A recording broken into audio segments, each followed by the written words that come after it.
Hello again.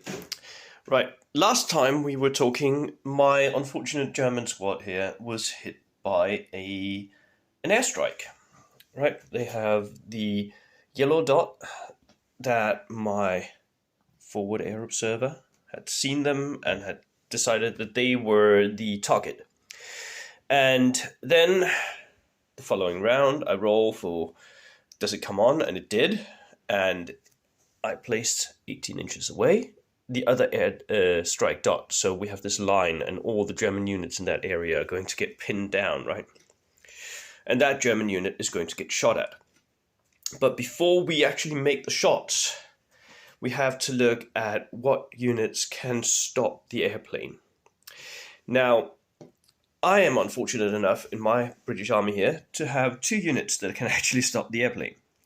And because it's an airplane, I have to shoot, unless I can roll and make sure that I don't. I have a police focus. There we go. I have a Bren carrier. And I have a truck with a pintle-mounted MMG.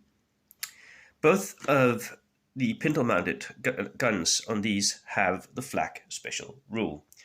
All the German flak MGs can also shoot at the airplane, but I have to roll for mine. I have to roll and see if they make it or not.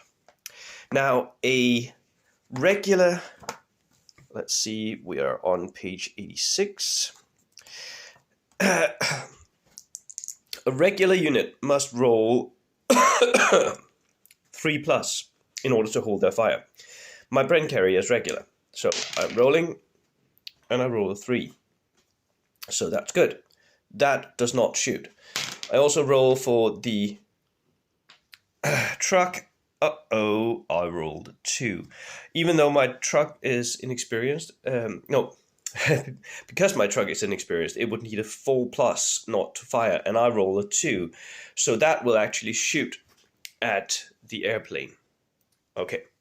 Now that dot over there is the airplane. It's going to shoot at the Germans over here. So the first thing I have to do is to measure if I am within range. Now an MMG, range 36. Oh, I'm trying to open my measure tape here at the same time. And I am about 30 inches away, so well within range. So I have to shoot at my own airplane. This is bad, especially since that airplane, it only needs to be hit 3 times for it to go away, right? So, not 6 dice, I'm not German, 5 dice. On a 5 or a 6, I hit the airplane. Uh-oh, that is 2 hits.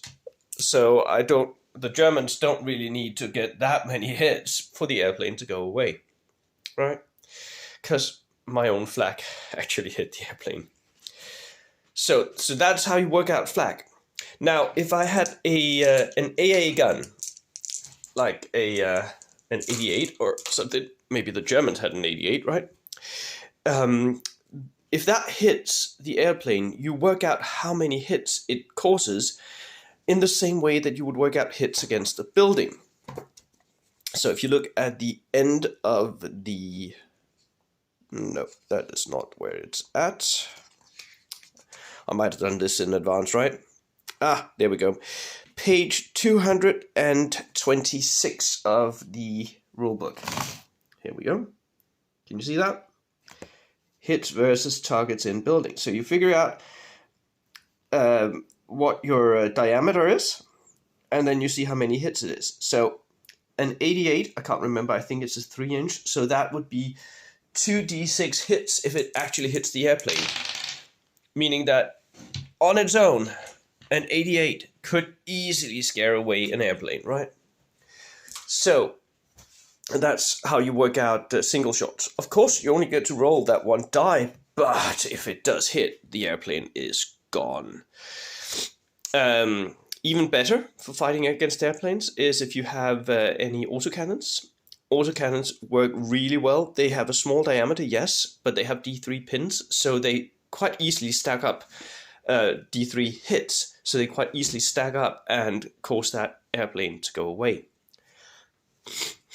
And that is how you defend against airplanes. You simply measure the range to the point where the airplane model would be, like up here, right? Center of the dot. They're always visible. There's no cover. It can't get like soft cover for the trees or whatever, because it's way up here in the sky, right? Everyone can see it. So yeah, everyone can shoot at it. And basically you have to be very far away, like over here or something, in order to not be able to shoot at it. And most autocannons, most like 88s, anti-air guns, most of those will have range enough for shooting at that target. So you can, as the friendly player, try to avoid it, but especially inexperienced, they will possibly shoot, right? Yeah, so that's how you defend against airplanes. Cheers!